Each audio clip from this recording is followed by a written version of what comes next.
en un lugar extraordinariamente bello, misterioso, dentro de unos túneles, en un lugar de Juriquilla, en una obra de verdad de rescate cultural impresionante, entre estampas mayas, entre relieves, en autoría de pintores cubanos que hacen un grabado para este proyecto. Estar en esta atmósfera, en estos momentos que se tornan mágicos con la cámara. Ahí con las cámaras lo que ustedes están viendo es la selección de lo mucho que se encuentra aquí. La vista se tropieza, va a trompicones de uno a otro lado, sube, baja, ve colores. Ahí está derramado el arte por todas estas estancias, Jaime.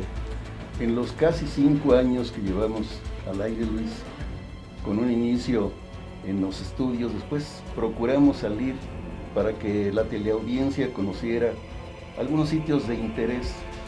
En estos 5 años hemos estado bajo tierra, en templos, en campanarios, en museos, en criptas, en túneles. Y dentro de estos 5 años hemos hecho un esfuerzo porque la teleaudiencia tenga conocimiento de cosas que no es fácil acceder a ellas, por la localización o por la dificultad que hay, porque son instalaciones particulares. La semana próxima vamos a tener un programa especial porque vamos a cumplir ya 5 años al aire. 5 años. 5 años de estar entrando a los hogares y queremos agradecer la oportunidad que nos han dado, los comentarios, casi todos, por no decir que todos, favorables durante este tiempo, en que han visto el esfuerzo que hemos tratado de realizar, desde luego, con gran apoyo de personas particulares, de propietarios de algunas fincas muy conocidas como esto, pero no en su interior. El nombre de Juriquilla es muy conocido, pero los antecedentes de penetrar a las entrañas de un cerro como aquí, de visitar una catedral bajo tierra con las dimensiones de una catedral, túneles, caídas de agua, cascadas, petroglifos, altorrelieves, pinturas rupestres, todo esto obra de artistas muy connotados. Un holandés hizo esto que está enfrente de nosotros, un cubano, el maestro Lescay, un pintor muy conocido de temas taurinos, que tiene un hijo que es concertista, pianista, de visitar este museo con 13 museos, 13 salas de sumo interés para los queretanos, y de ver cómo la cueva del Coyote, la mina del Coyote, como se conocía aquí, se ha convertido en algo que va a ser mineral del lago, con todo lo que conocimos, Luis. Sí, Jaime, es impresionante. Ahorita que hacías memoria de que ya vamos a cumplir 5 años, de que vamos a tener nuestro programa de aniversario. Éramos jóvenes, Luis. Más que ahora, sí. Un poquito. Para quienes no conocen o no nos han seguido estos años, yo sí quisiera hacer un pequeño recordatorio, un preámbulo de lo que va a ser el siguiente programa. Gracias a una maestra, la maestra Ceci, no recuerdo sus apellidos. Cecilia García. Ella nos hizo saber de unos documentos que se encontraban en poder de un historiador catedrático universitario de nombre Modesto de la Luz Cervantes Sistos. Y fuimos, Jaime, a buscar a Modesto y nos encontramos así una escena como del último jesuita, metido en una oficina que era una sala de tesoros también, ¿no? un museo. Y estando ahí con Modesto, pues ya nos establecimos amistad prácticamente de inmediato. Hubo una liga de intereses, de gustos, y nos hermanamos, al grado que después nuestro lema fue uno para todos y de todos no haces uno.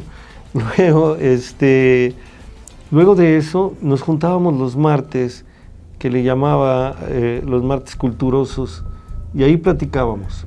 Platicábamos en la oficina del maestro Modesto Cervantes, ese personaje sui generis, de gruesas gafas, de colita de caballo, de boina tipo Che Guevara, con su barba negra, siempre abrigado, aunque no hiciera mucho frío.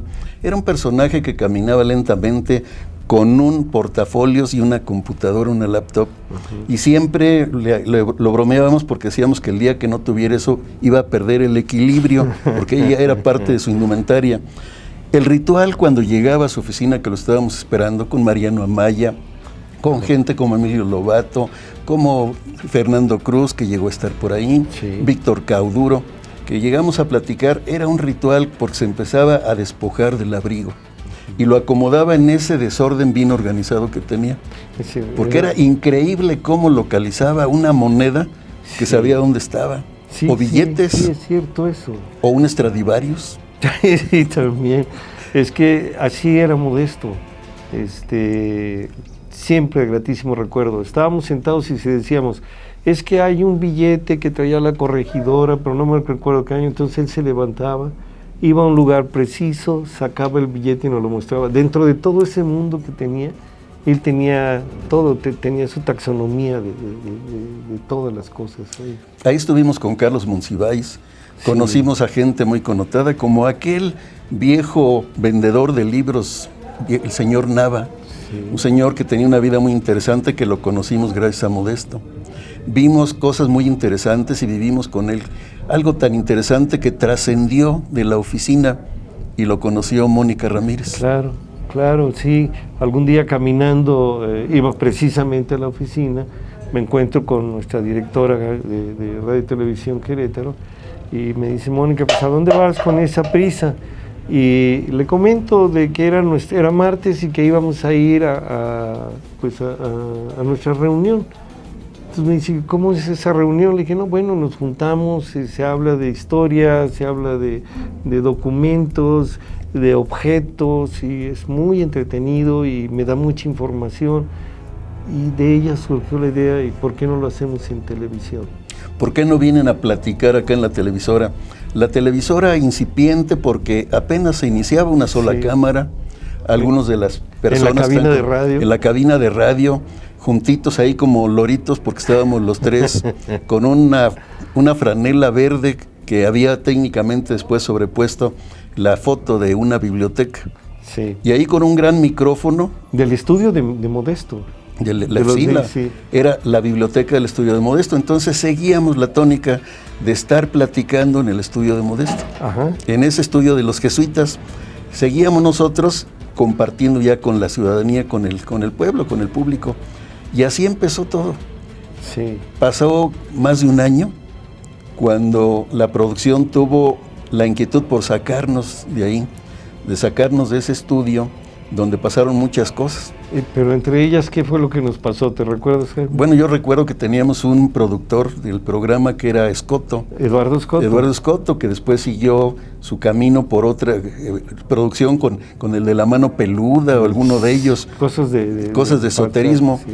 Pero yo creo que él invocaba inconscientemente a los espíritus porque o nos apagaban la luz o el tripié de la cámara se vencía y la cámara quedaba bailando. O el monitor no nos veíamos.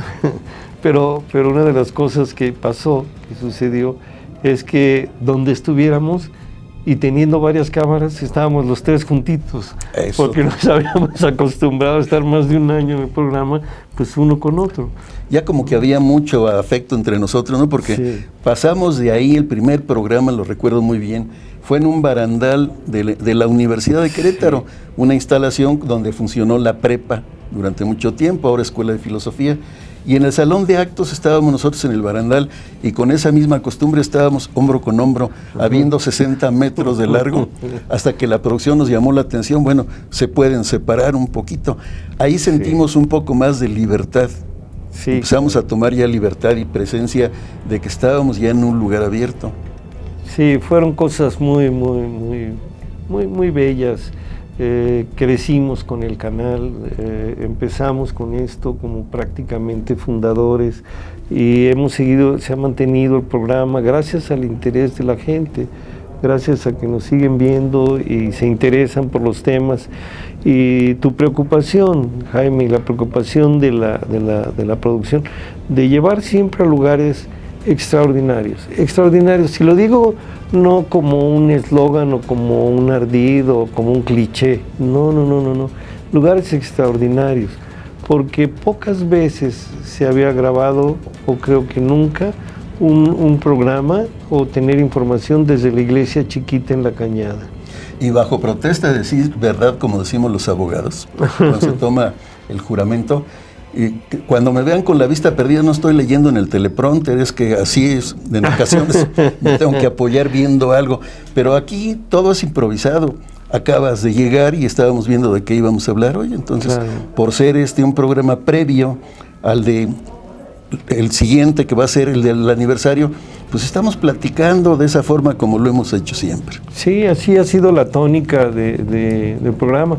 Recuerdo muy bien algunas recomendaciones que nos hacía gente profesional en esto, como Joaquín San Román, que nos decía es que tienen que meter énfasis, tienen que mover las manos, tienen que decir que si era un círculo tienen que hacer así para que se vea que era el círculo, y que si había peligro tienes que temblar. Pero no es la tónica, esta es una charla, aquí no tratamos de convencer a nadie, aquí venimos y platicamos de lo que se conoce, de lo que vamos aprendiendo, de toda esta riqueza que tiene Querétaro, que es tan vasta que no se acaba, 5 años y tenemos todavía mucho por descubrir. ¿Cuándo íbamos a imaginar, Jaime, que de aquel programa incipiente ahí en Radio y Televisión Querétaro, apretados con una cámara enfrente, podríamos estar hoy con el grupo empresarial en Mineral del Lago, en las entrañas de la tierra? Y desde luego, las cámaras aquí. Desde luego nos lo hemos ganado, se ha ganado el equipo de producción, la televisora, la confianza de mucha gente, y nos han dado la oportunidad de hacerlo, porque no cualquiera entra para dar una primicia a nivel nacional o internacional, como nos lo permitieron aquí. ¿Cómo pensar que en el coro de San Francisco? De San Francisco. Pero tú me dejaste solo ese día, entonces yo cargué con la responsabilidad. Todo yo. La cuestión es que ese día no pude asistir, no pude estar en el programa por cuestiones propias del trabajo. Y no supe más hasta que vi el programa en la televisión y me encontré a Jaime en una actitud maravillosa, sentado dentro de la iglesia, en las sillerías, ahí cosas hermosísimas, las tallas de madera y todo esto. ¿De 3 guerras? De 3 guerras, y de Francisco Amadero 3 guerras, y hablando de Benito Juárez. De su muerte. De la muerte de Benito Dramática Juárez. Muerte de don Benito Juárez. Entonces, cuando la angina de pecho. Era muy curioso ver que dentro de la misma iglesia, en ese espacio, en esa oportunidad, pues el tema haya surgido Juárez, y has estado hablando de la muerte de Benito Juárez y la 21illa y todo esto que te has encargado también de desmitificar, cómo desmitificar las leyendas acerca de los túneles de Querétaro y cómo volverlas a retomar con los nuevos hallazgos como el de la UAC, sí, ¿no? Con 3 túneles en la UAC. Y fíjate cómo hemos seguido nosotros, pues por una razón natural, o tal vez tenemos alguna predisposición para estar bajo tierra, y ya lo decíamos en un programa, ¿será para irnos acostumbrando? Sí, creo que sí. Al frío de la tierra. La vida es sabia, ¿no? La vida es sabia, pero hemos dado a conocer muchas cosas en el socavón, que no había entrado ninguna cámara a esa parte, incluso personajes que me han dicho que quieren conocer ahí porque no han sido invitados para estar en una de las partes donde brotaba el agua. Un buey de agua salía por ahí que está rescatado, o estar en túneles como esto o como los de Viborillas. Un buey de agua no era el aguador, ¿verdad? ¿De qué? Un buey de agua no era el aguador, no. Era el tamaño. Era el tamaño, era una de las medidas antiguas. Pues vamos a ir un corte, Luis, claro, para seguir platicando, claro, haciendo remembranza de este programa. ¿Cómo no, Jaime?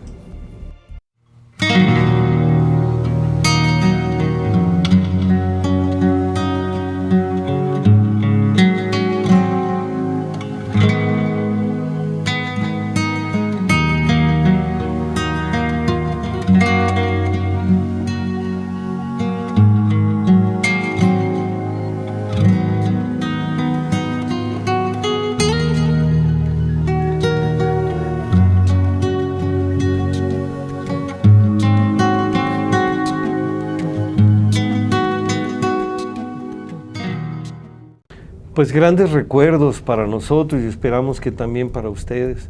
traer a la memoria a Modesto de la Luz Cervantes Sistos siempre es gratísimo. Dejó cosas maravillosas, dejó entre sus trabajos más serios los considerandos para rescatar a don Miguel Domínguez del olvido en que se tenía para la historia patria. Pero también había otras cosas muy curiosas. Una vez llegó vestido como jesuita. La impresión que nos dio. En el patio barroco. En el patio barroco. Junto a la fuente del patio barroco, aquel patio de la discordia en 1964, cuando se anexa a la universidad, ya andaba Modesto, era estudiante de psicología, inquieto como siempre, después fue un connotado maestro en psicología y fue un historiador muy meticuloso. Investigador muy meticuloso.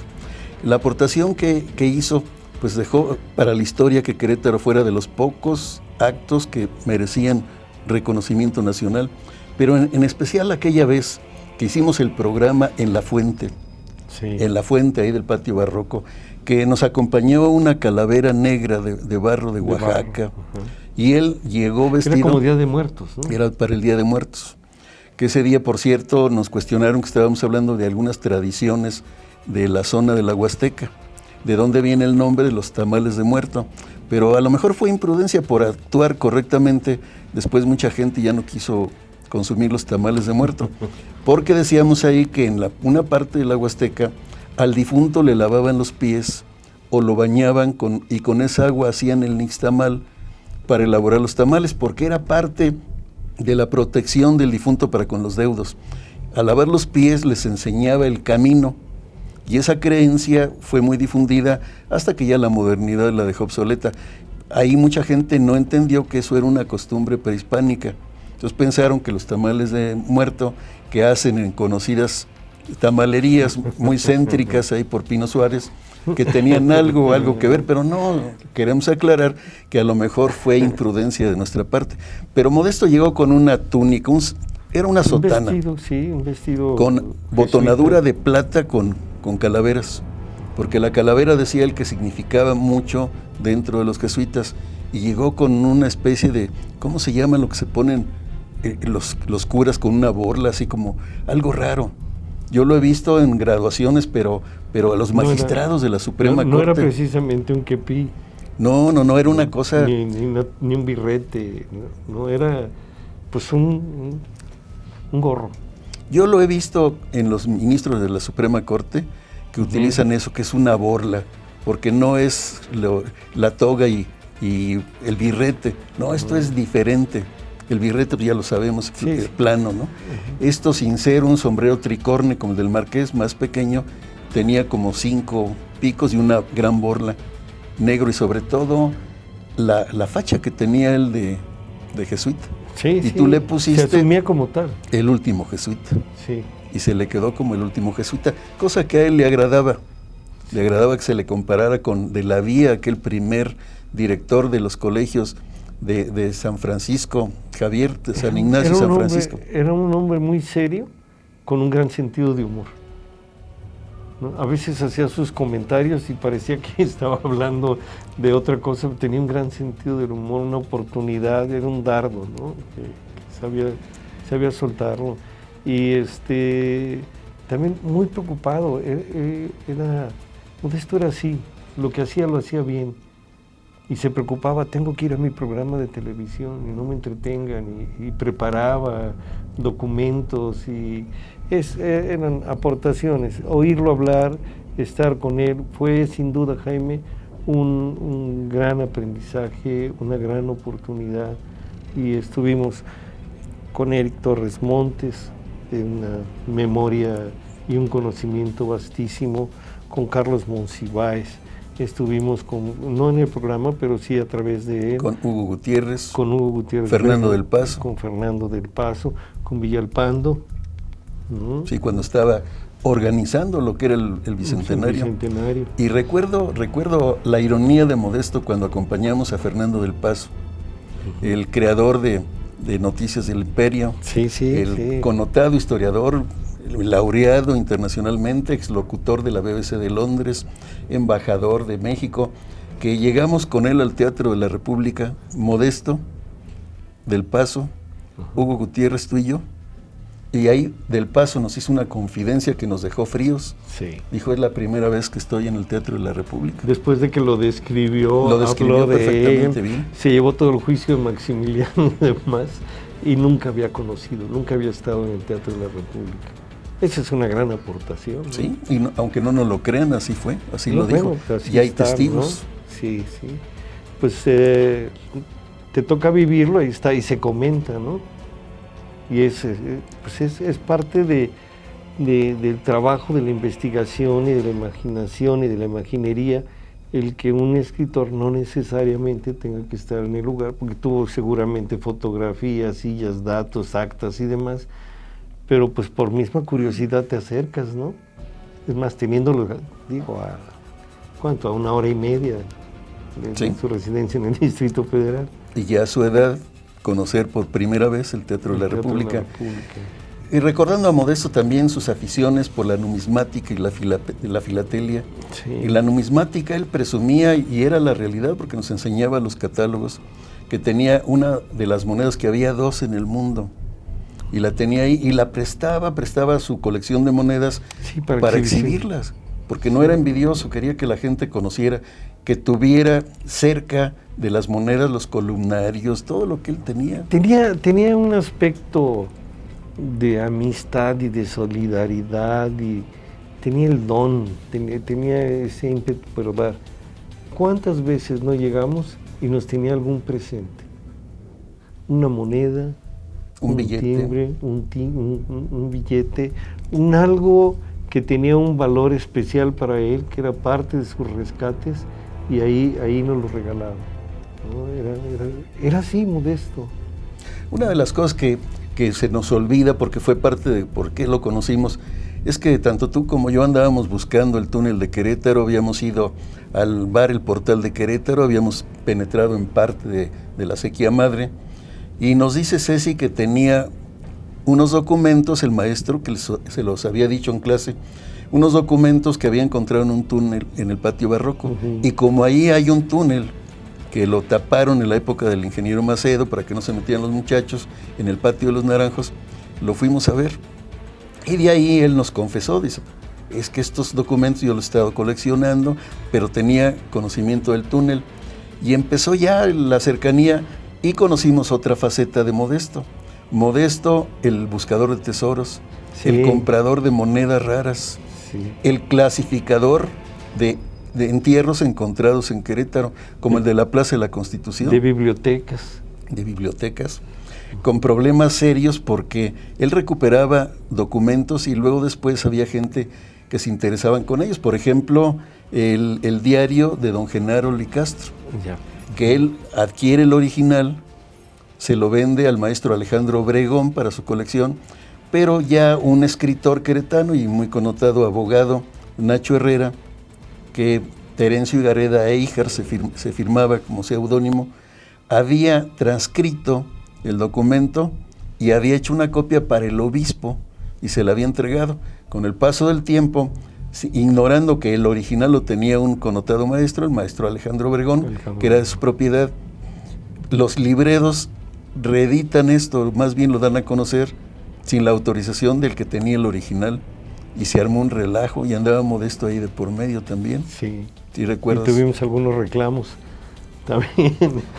Pues son muchas cosas las que se van generando a través de estas pláticas, a través de esto.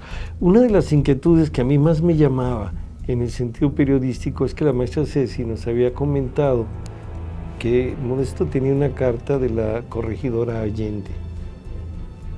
Pero después nos aclaró Modesto que era a su compadre, porque decía querido compadrito, que era un compadre que, ahorita recuerdo el nombre, que era pariente de los Aldama. Y nos muestra otra carta. Y nos muestra otra carta donde está la situación de que no era por el viejo chisme, nos desmiente aquellos amoríos que tenía la corregidora con Ignacio Allende, porque Ignacio Allende era pretendiente de María Josefa Domínguez, Ortiz, Domínguez, sí, que era la hija del corregidor, y muchos que no conocían bien la historia decían que era doña Josefa Ortiz. Sí, pero nos muestra otra carta que es sorprendente, que es la carta que le escribe, o una de las cartas que le escribe doña Josefa a Calleja, donde de puño y letra, y con su firma, ¿no? Sí, documentos valiosísimos. Porque cuando viene aquí el obispo a tratar de que la corregidora corrigiera su posición, que la compara con Ana Bolena y la clasifica ahí como a los Borgia, traidora, etcétera, ella sigue con su espíritu de independencia. Entonces todo esto Modesto lo documentaba bien, como documentaba también de que no estaban los restos del corregidor Miguel Domínguez en el panteón de los queretanos y los que después nosotros profundizamos en esto. Sí, haces investigación, llegas hasta el Panteón del Pozo, Del Pocito, y ahí es donde aclaras también. Ha servido este programa también para eso, para ir dando algunas correcciones, para ir exponiendo algunos temas, y de ahí que mucha gente se interese, que mucha gente pregunte y busque dónde encontrar esos conocimientos, de dónde se sacan. Pero es muy vasto, es tu lectura sobre la historia de Querétaro, las investigaciones, el hurgar, los testimonios, y de ahí también la importancia, vamos a girar, de ahí también la importancia del material que has hecho a lo largo de 24 libros. 23 libros. 23 libros. Y donde está el testimonio de las personas, las leyendas que ha habido, cómo te platicaban las cosas, el rescate fotográfico, todo este Querétaro que lo venimos, o lo vienes envolviendo y lo venimos platicando, ¿no? Lo arropas, lo jalas, les das voz, y aquí en muchos programas venimos platicando de ello. Pero creo que ya abusé del teléfono, del micrófono, y ya tenemos que irnos a un corte. Vamos y regresamos.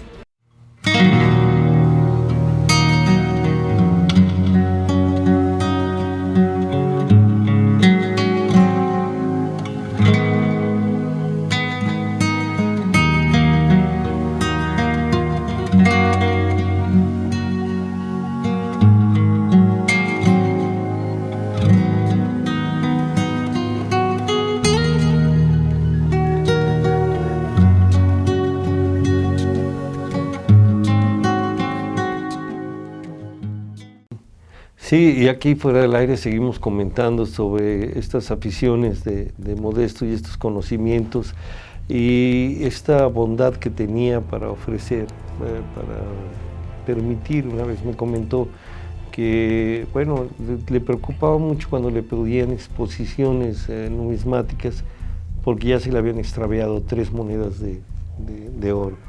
Entonces decía, no es el hecho de que sean de oro, es que son monedas que no son fáciles de conseguir.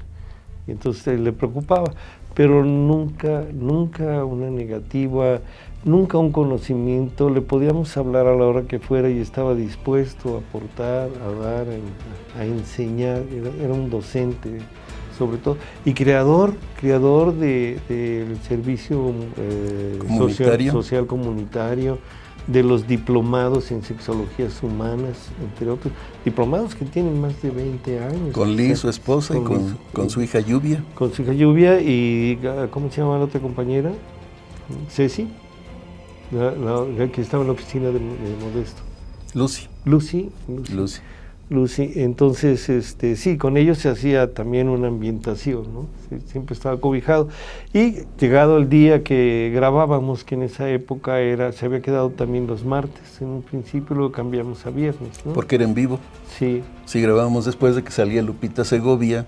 Ajá. Y Juan Carrión, que tenía su programa de poesía. Que entrábamos nosotros con un corte de Nacho Armienta, que daba 2, 3 noticias rápidamente, y al mismo micrófono entrábamos ahí. Sí. Y ahí estábamos ya los 3 sentaditos, y mira, ya se pasaron 5 años.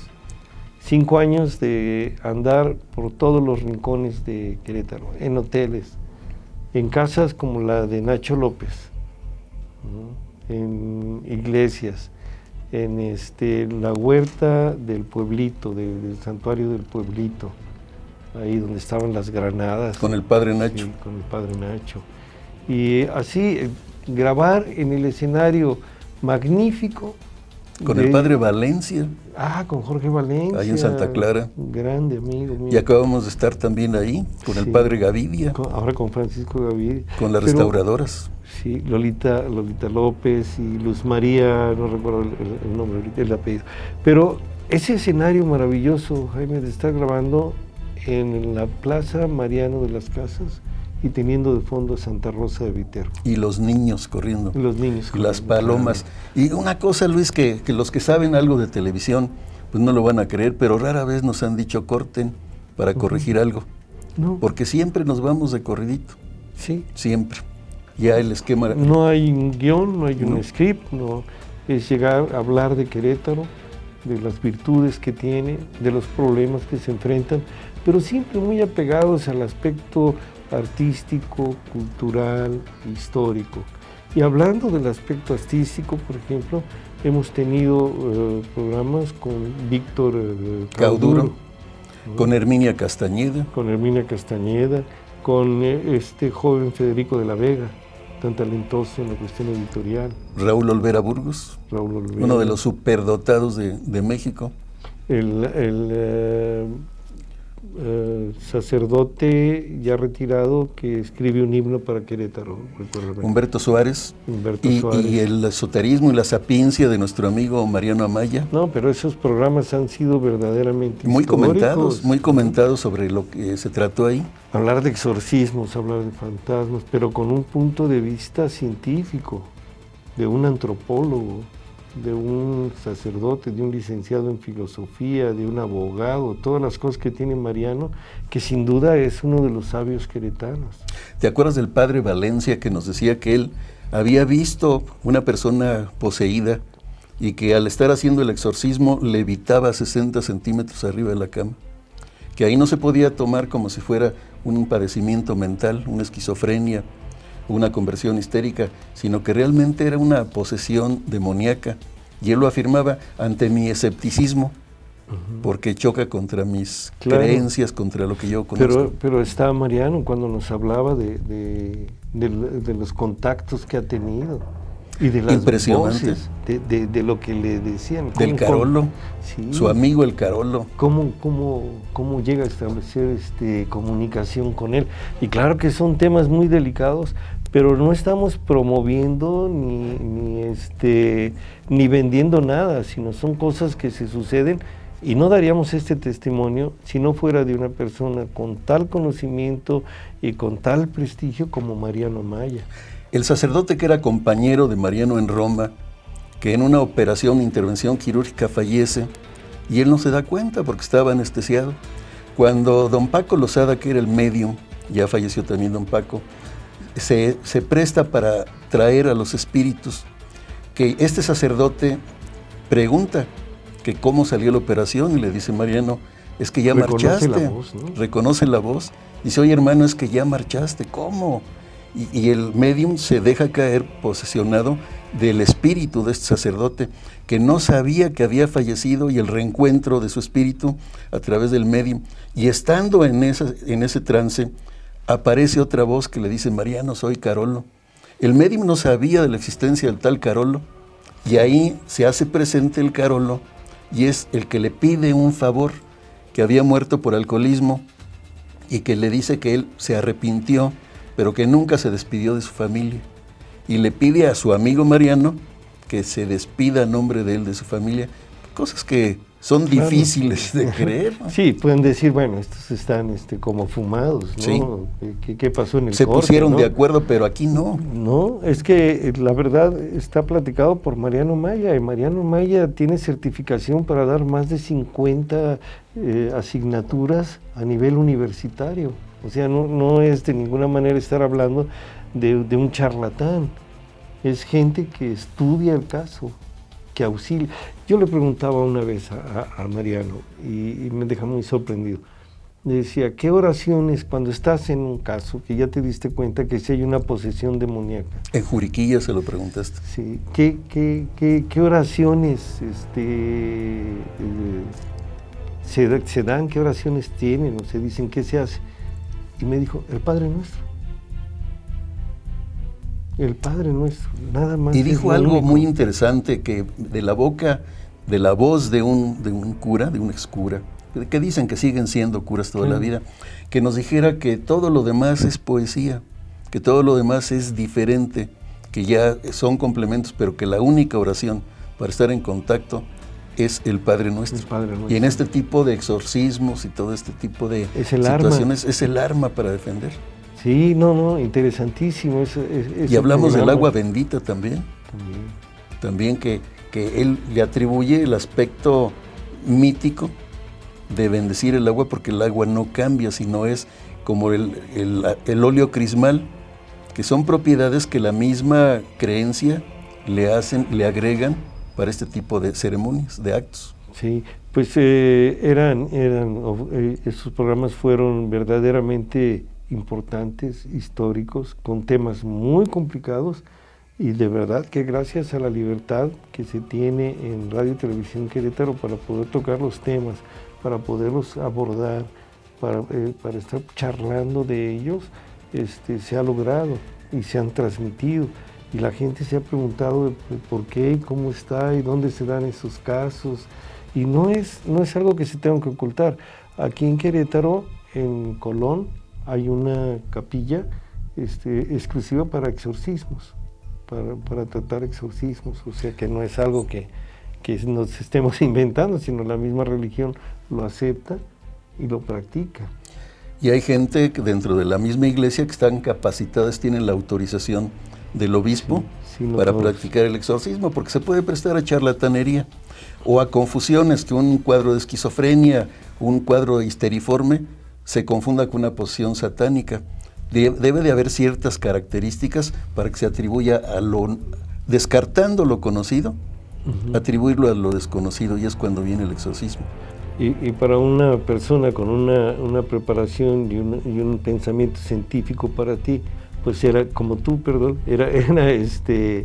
era complicado también, ¿no? Estar enfrentando estas cosas y estas pláticas de Mariano. Yo tuve un caso, y lo relato en uno de mis libros, como una persona que empieza a padecer porque había jugado la tabla Ouija. Entonces empieza a posesionar de que algo le había sucedido, y lo empiezan a llevar con brujos, a exorcizarlo, con un sacerdote que improvisa un exorcismo, que fue lo más grave.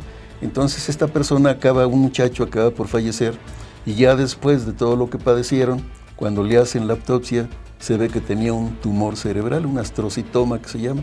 Entonces ahí todos los exorcismos, todo salió fallando ante un mal diagnóstico, médicamente. Hemos hablado de cosas extraordinariamente extrañas o raras. Algunas chuscas también. Pero por ejemplo, los niños exangües. Y este testimonio del doctor Fernando Cruz López, que le toca vivir. Sí, porque decimos, ¿a quién le tocó? Y desde el punto de vista científico, Luis, y admírate, el día de mañana tengo la cita con un expresidente municipal del Marqués, porque su señora madre está amputada de las piernas, una señora de edad, por diabetes la amputaron, pero ellas, conociendo lo que hemos nosotros externado a través de los programas, le entró una duda y quiere platicar con nosotros, porque dentro de su familia hace años tuvo 2 niños que ahí se los había chupado la bruja, según le dijeron. Claro. Entonces ella quiere pues salir de dudas por los datos que me quiere aportar la señora. Mañana voy a estar con esta persona. Sí, porque se hace todo el estudio y se determina que eso es un tipo de magnetismo, ¿no? Y las centellas y sí, estas cosas, ¿no? Pero el pueblo que encuentra a un niño o a una niña de meses, de brazos, como dicen en los pueblos, que le encuentra a la entrada de la casa, siendo que su cuna está a varios metros de distancia, que me dicen en la cañada, acaba de suceder esto hace unas semanas, hace unos meses, que por qué estaba la niña afuera y había fallecido. Y es que sí, es la creencia, se los chupó la bruja. Sí. Y hay quien lo afirma, ¿no? Y esto en la sierra también hubo, en la época que Fernando estuvo en Jalpan, por el Lobo, por Aguasarca, también hubo un problema, y un sacerdote lo recuerda, porque se le atribuía que un coyote que se había robado a los niños, pero no había huellas externas, Luis, sino simplemente la palidez, que un niño recién fallecido tiene una palidez, pero esto es muy especial, porque no hay gota de sangre en el cuerpecito. Sí, qué bárbaro. Y Fernando es un agente que es científico y le tocó atestiguar esto. Sí, y le toca hacer investigación y demás, pero vamos a un corte. Y regresamos para recordar en el último corte algo más. Muy bien.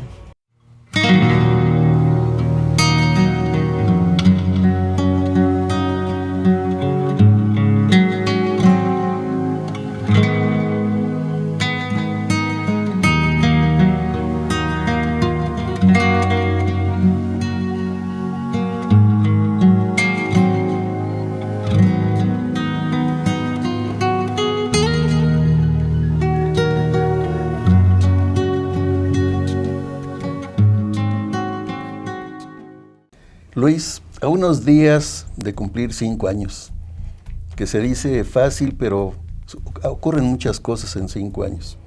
La pérdida de nuestro buen amigo Modesto, situaciones familiares que se han padecido, que es lo normal de la vida. Hemos tratado siempre, el propósito ha sido de que la teleaudiencia reciba cosas de interés. Sí. El esfuerzo que hemos desarrollado ha estado encaminado en ese sentido, de que se conozca lo desconocido de Querétaro, de rescatar lo nuestro, de preservar nuestras tradiciones, nuestras costumbres. Perdón que te interrumpa, Jaime, se crea Preserva Patrimonio, sí. Y de ahí surgimos con el programa. Entonces la idea ha sido buena, pero pues, yo creo que aquí cabe hacer un alto en el camino, hacer un recuento de lo que se ha logrado. No podemos abrir una consulta popular, un referéndum, nada de eso, ¿verdad? Porque no cabe aquí. Pero la aceptación ha sido buena. Sino retomar lo que hemos hecho. Tal vez muchas de las personas que están viendo estos programas no vieron los primeros porque antes era una sola televisora y ahora ya son varias formas que lo podemos obtener, incluso por internet, incluso ya ahora hay a la carta también que puedes rescatar los programas anteriores. Hemos logrado ya gran presencia con el paso del tiempo y pues desde luego trataremos que en el próximo programa, que será un programa de aniversario, enfocarlo con algo de trascendencia y que será una cosa que tú ya manejaste en la prensa, que la diste a conocer, un hallazgo que después precipitó que se conocieran otras cosas a nivel nacional, porque desde luego los que estaban allá recelosos en Teotihuacán guardando una sorpresa, pues en Querétaro, en Bernal, nos adelantamos dando a conocer algo, que tú lo difundiste. Sí, definitivamente me toca esa oportunidad, pero siempre hay un cómo llegar, y ese cómo llegar no es gratuito. Desde luego que me tocó la oportunidad a mí de escribir, de visitar esto, pero porque tú habías estado, Jaime. Por la circunstancia.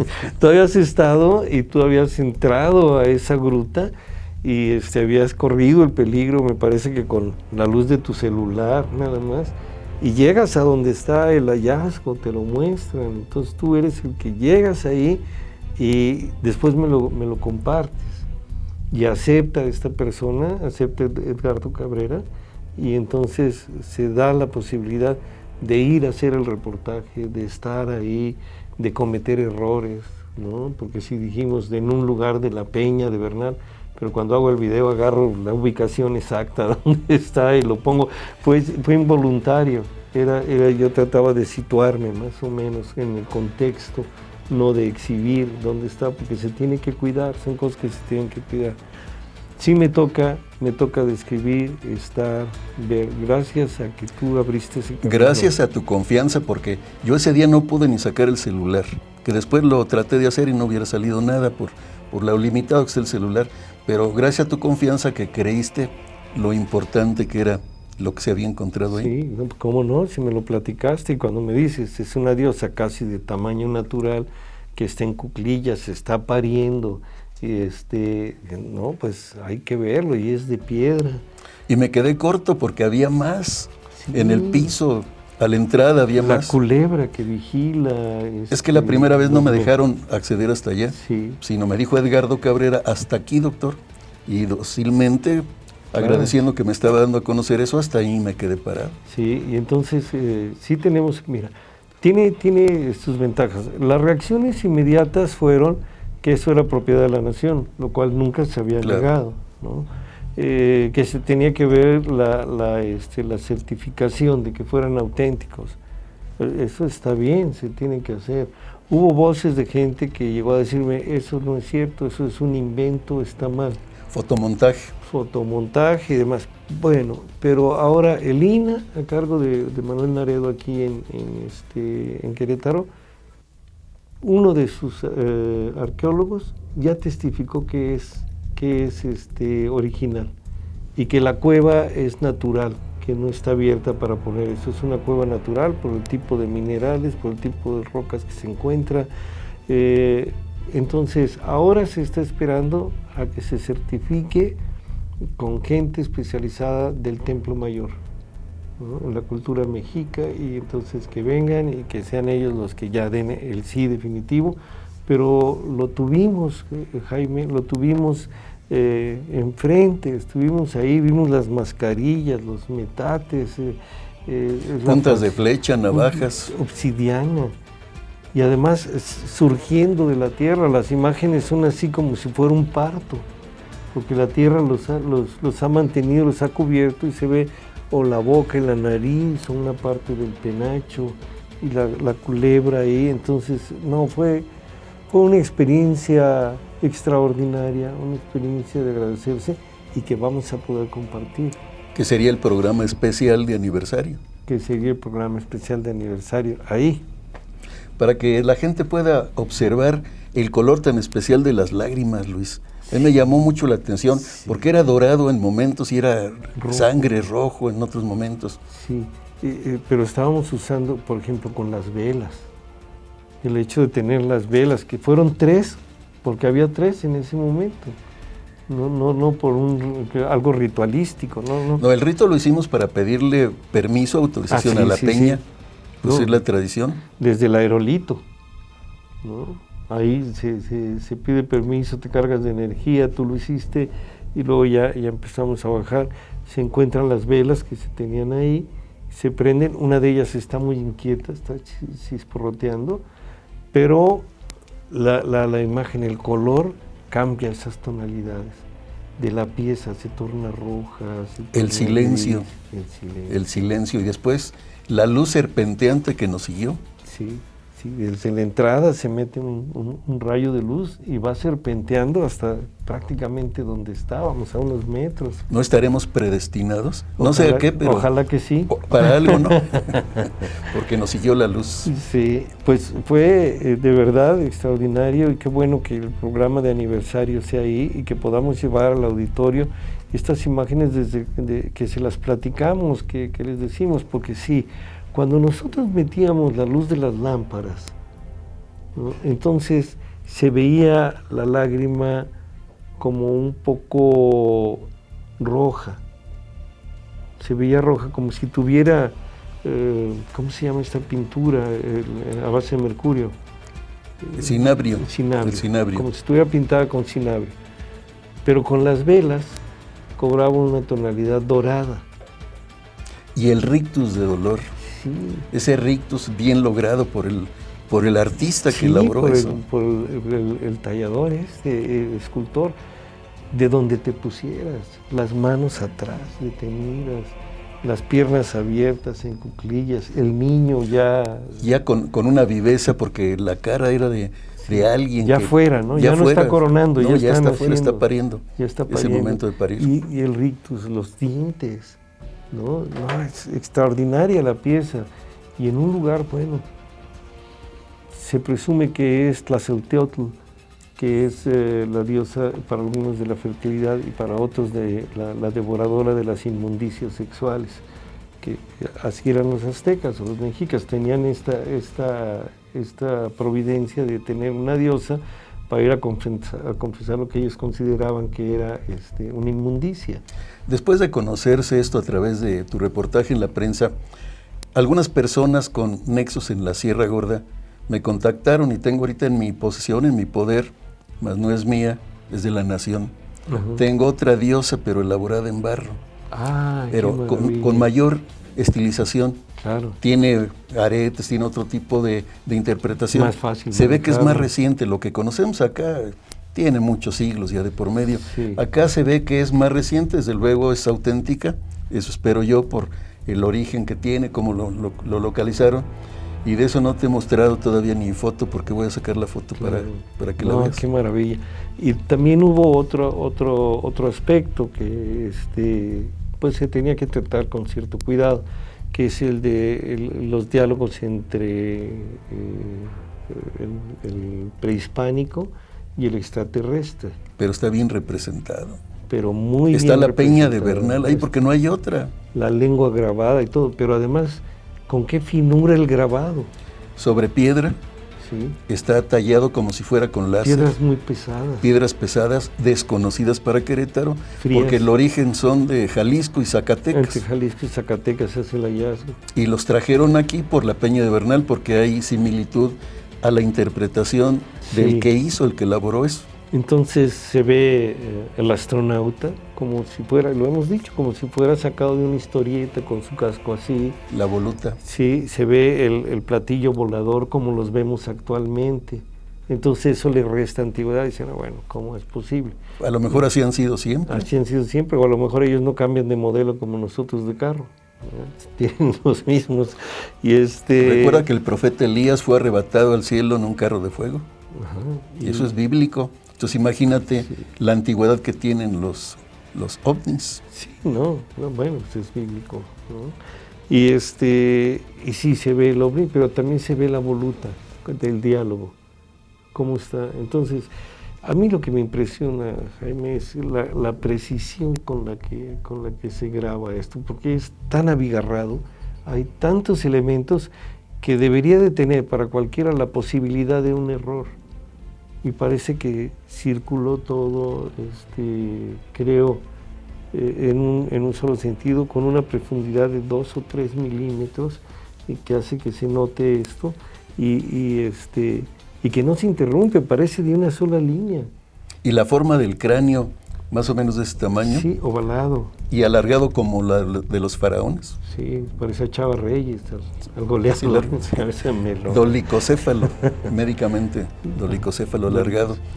Los egipcios tenían esa forma, algunos en Centroamérica los deformaban también para parecerse a esos seres extraterrestres. Sí, y entonces piezas triangulares, la lengua. Sí, la lengua. No, está extraordinario. Entonces, dijimos desde aquella ocasión y lo sostenemos, mientras no haya quien lo certifique, claro. Es algo que está y que hay que darlo a conocer, no hay que tener miedo en las cosas. Y el depositario, Edgardo Cabrera, nos lo dijo abiertamente. Esto no es mío, lo trajeron, está aquí por la similitud que hay del grabado y las apariciones que ha habido en esta zona de ovnis que los han visto los habitantes ahí.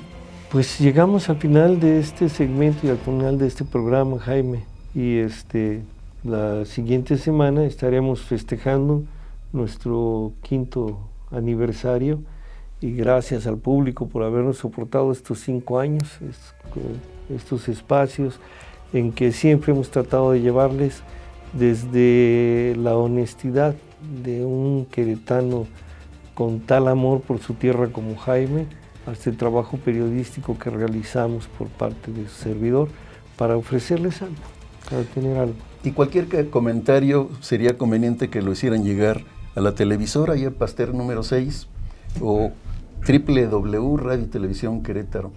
Y pues estaremos para servirlos y próximamente, en 8 días, estaremos con ustedes con este programa que también esperamos que les guste. Y la producción que es de aplauso, ¿cómo nos ha aguantado? Sí, todo este tiempo. Gracias, Andy. Hasta luego, muchas gracias.